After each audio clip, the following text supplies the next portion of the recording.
अस्सलाम वालेकुम। कल माह रमजान का पहला रोजा है और ये हमारे लिए खुश नसीबी है और मेरी तरफ से आपको ये माह रमजान मुबारक हो, क्योंकि हमारी खुशकिस्मती है, हमारी खुश नसीबी है कि हमारी लाइफ में, हमारी जिंदगी में एक और माह रमजान आ रहा है जिसके हम रोजे रखने की सादत हासिल करेंगे और अल्लाह पाक की रजा और खुशनुदी के लिए हम रोजे रखेंगे और इबादत करेंगे। और उम्मीद है और हम कोशिश करेंगे कि हम इबादत खालिस करें अल्लाह पाक की रजा के लिए, अच्छी नीयत से, अच्छी सोच से। ये सिर्फ इसको एक नेक महीना समझकर मत गुजारिए। ये हमारे लिए मगफिरत का, हमारी बख्शिश का एक और महीना है कि जिसमें हम इबादत करके अपने लिए बहुत सारा अच्छा सामान इकट्ठा कर सकते हैं। कुछ लोग सोचते हैं और दुआएं मांगते हैं कि अल्लाह पाक हमें नमाज और रोजा, यानी नमाज पढ़ने और रोजा रखने की तौफीक अता फरमा। मेरा मानना और मेरा मौक़िफ़ ये है कि अगर आपके हाथ पैर ठीक है, नमाज तो किसी सूरत भी माफ नहीं है। नमाज की बात कर, रोजे की जो फजीलत है और उसका तरीकाकार कुछ और है, क्योंकि ये एक मुशक्कत वाली इबादत है। रोजे के लिए भी इस्लाम ने कुछ नरमी रखी है, फराइज रखे हैं और उसूल रखे हैं, लेकिन नमाज सिर्फ पागल इंसान को, जो पागल हो उसको माफ है, या जो फिर बालिग नहीं है उसको भी माफ है। लेकिन रोजा एक ऐसी इबादत है जो मेहनत और मुशक्कत वाली, सब्र और बर्दाश्त वाली इबादत है। अगर आपके हाथ पैर ठीक है, अगर आप सेहतमंद हैं, आपको कोई मसला नहीं है, आप अच्छा खा रहे हैं, अच्छा पी रहे हैं, तो मेरे ख्याल में ये सब, इसके अलावा और कोई तौफीक नहीं है जो आपको मिलनी चाहिए। यही सबसे बड़ी तौफीक है कि आप उठ सकते हैं, बैठ सकते हैं, देख सकते हैं, खा सकते हैं, पी सकते हैं, कोई रुकावट नहीं है, आपके पास माहौल है, आप सेहतमंद हैं। तो इसके अलावा मेरे ख्याल में कोई ऐसी चीज़ नहीं है जो आपको मिलनी चाहिए रोज़ा रखने के लिए या इबादत करने के लिए। अपनी सोच को पाबंद कीजिए, अपने अपने नफ्स को मारिए, अल्लाह की रज़ा के लिए अपने आप का जो फोकस है उसी तरफ रखें। अल्लाह पाक आपसे राज़ी हो जाए तो आपके लिए तमाम मुश्किलात जो हैं, चाहे उसके पहाड़ भी खड़े हो जाए तो कुछ भी नहीं है। रब का मेहमान आ गया है, माह रमज़ान आ गया है, मिल जाती है ईमान को ताज़गी रमज़ान से, रूह भी पाक हो जाती है नमाज और कुरान से। तो इसमें जितनी आप इबादत करेंगे, कुरान पाक की तिलावत करेंगे, उसका सवाब ही 2 गुना है। एक यही महीना है कि जिसमें शैतान जो है पाबंद हो जाता है। हो सकता है कि उसकी कुछ नहूसत जो है, नहूसत हम जैसे लोगों पर तारी रहे, लेकिन उसको हम भगा सकते हैं, उसको दौड़ा सकते हैं। जब हम फोकस अल्लाह पाक की रज़ा के लिए रखेंगे, इबादत पर रखेंगे, तो उसकी नहूसत भी कुछ नहीं कर पाएगी। कुछ और पॉइंट्स हैं, हम उसमें ऐड करते हैं।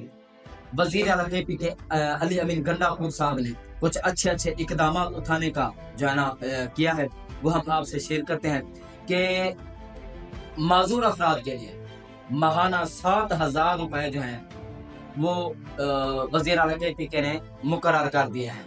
और उन्होंने कुछ और भी इकदाम किए हैं कि सूबे भर के 1000 से 1500 रजिस्टर्ड जो दीनी मदारिस हैं, मसाजिद और इबादत गाहों को सोलराइजेशन, यानी कि उनको सोलर सिस्टम दिया जाएगा, यानी कि उनके लिए कि उनके बिल फ्री हो जाएंगे, लोड शेडिंग से भी जान छूटेगी। तो ये चीज़ें हैं। मेरे ख्याल में अली अमीन गंडापुर साहब का बेहतरीन इकदाम है। यकुम रमज़ान से जैसा कि सियाहत कार्ड का उजरा हो रहा है, उसको पूरी कोशिश की जाएगी कि 100% घरानों पर उनको जो है ना अप्लाई किया जाए, सब के सब जो घराने हैं सबको दिया जाए। उमर अय्यूब साहब ने प्रेस कॉन्फ्रेंस की है और उसमें कुछ अहम पॉइंट्स हैं जो हम आप तक शेयर करते हैं। उन्होंने कहा है कि इंसानी हकूक की वायलेशन, महंगाई, ये जब से रिजीम चेंज ऑपरेशन हुआ उसके बाद पीडीएम आई, पीडीएम में भी ये तमाम चीजें उन्होंने शुरुआत की, निगरान हुकूमत ने उसको फॉलो किया और मौजूदा हुकूमत में भी ये सब हो रहा है। नाजायज मुकदमा, इंसानी हकूक की वायलेशन, चादर चार दीवारी का तकद्दुस, महंगाई को जिस तरह से पाकिस्तान में लॉन्च किया गया और उसको मजीद आगे बढ़ाने का सिलसिला जो है अब भी जारी है। इमरान खान साहब को नाअहल किया गया, यानी कि पॉलिटिकल विक्टिमाइजेशन का निशाना बनाया, नाजायज मुकदमा, 200 प्लस केसेस हैं उसके खिलाफ, कैरेक्टर असैसिनेशन, ये तमाम चीजें बुजुर्ग खवातीन और बुजुर्ग मर्द, बूढ़े, बच्चे, जवान, कोई भी PTM की हुकूमत या निगरान हुकूमत ऐसा नहीं है बुजुर्ग बच्चा जवान बूढ़ी औरतें ये सब के उनका पॉलिटिकल विक्टिमाइजेशन का निशाना ना, इंतकामी सियासी कार्रवाई का निशाना ना बना हो। निगरान हुकूमत में भी ये चीजें जारी रही। जब हमारी हुकूमत थी तो उसमें कोरोना भी था, तमाम मुश्किलात भी थी, उसके बावजूद हमने महंगाई को कंट्रोल में रखा। लेकिन यही लोग थे, PTM के लोग थे कि जो लोग महंगाई का नारा लगाकर लॉन्ग मार्चेस निकालते थे, एहतजाज करते थे, प्रोटेस्ट करते थे। और PTI हुकूमत ने कहीं भी ये नहीं सबूत, कहीं भी ये सबूत नहीं है कि किसी के खिलाफ कोई इंतकामी कार्रवाई हुई हो या लाठी चार्ज, शेल फायर या इस तरह की कोई चादर चार दीवारी का तकद्दुस पामाल हुआ हो, जिस तरह PTM हुकूमत में हुआ या निगरान हुकूमत में हुआ। जिस तरह से आइन को तोड़ा गया, निगरान हुकूमत भी गैर आइनी तौर पर उसने अपनी मुद्दत के बाद भी हुकूमत करती रही है। आर्टिकल 6 लगेंगे, जो भी आइन सीखने में मुलविस हुए पॉलिटिशियन, निगरान हुकूमत या PTM 1, अब PTM 2 जिस तरह से आई है, ये भी गैर आइनी और गैर कानूनी तौर पर जो है वज़ीर आली यानी कि मरियम नवाज साहिबा और शहबाज शरीफ गैर आइनी तौर पर, हालांकि असम्बली भी पूरी नहीं है, 180 सीटें जिस तरह PTI ने हासिल की हैं और उनकी सीटें कम करके नून लीग और पीपल्स पार्टी को दी गई हैं। यह भी एक गैर कानूनी गैर आइनी तरीके से फॉर्म 45 के नतीजे कुछ और है, फॉर्म 47 के नतीजे जो है ना बदले गए हैं। और जब उनको अपलोड किया तो सोशल मीडिया की तरफ से और तमाम कुछ एंकर्स की तरफ से ट्रोलिंग शुरू हो गई। और वाज़ेह तौर पर मैं समझता हूँ कि पाकिस्तान की तारीख में ये पहला इलेक्शन था, जनरल इलेक्शन, जो वाज़ेह तौर पर साफ और शफाफ इलेक्शन नहीं धांधले हुए हैं। मेरी जिंदगी में यह पहला इलेक्शन है कि जो इस साफ तरीके से जाना धांधला किया गया है। उमर अयूब साहब ने इसमें मुकम्मल तौर पर उन्होंने इसकी मजम्मत की है कि जो हमारे खिलाफ हुआ है और जो होता रहा है निगरान हुकूमत में या PTM हुकूमत में और अब PTM 2 हुकूमत में, तो इसकी हम मजम्मत करते हैं। इमरान खान साहब की रिहाई का जो मुतालबा है वो समझते हैं कि वो जोर पकड़ना चाहिए। तमाम किस्म की जो बुशरा बीबी है या इमरान खान साहब, शाह महमूद कुरैशी, परवेज इलाही और दीगर जो खवातीन इस वक्त जेलों में हैं, नाजायज मुकदमात में फंसे हुए हैं, उनकी बाजियाबी के लिए हरतोड़ कोशिश इंशाल्लाह करेगी, उमर अयूब साहब ने कहा है। और सुप्रीम कोर्ट से उन्होंने इल्तिजा की है कि खुदा कुछ करें, पाकिस्तान मजीद जो है ना पॉलिटिकल इंस्टेबिलिटी का मुतहम्मिल नहीं हो सकता। इंतशार से पाकिस्तान को बचाना चाहिए और उसमें अपना रोल प्ले करना चाहिए। IG पंजाब डॉक्टर उस्मान को उन्होंने मरियम नवाज साहिबा का जाती मुलाजिम करार दिया, जिस तरह उन्होंने गैर आइनी और गैर कानूनी इक़दाम उठाए।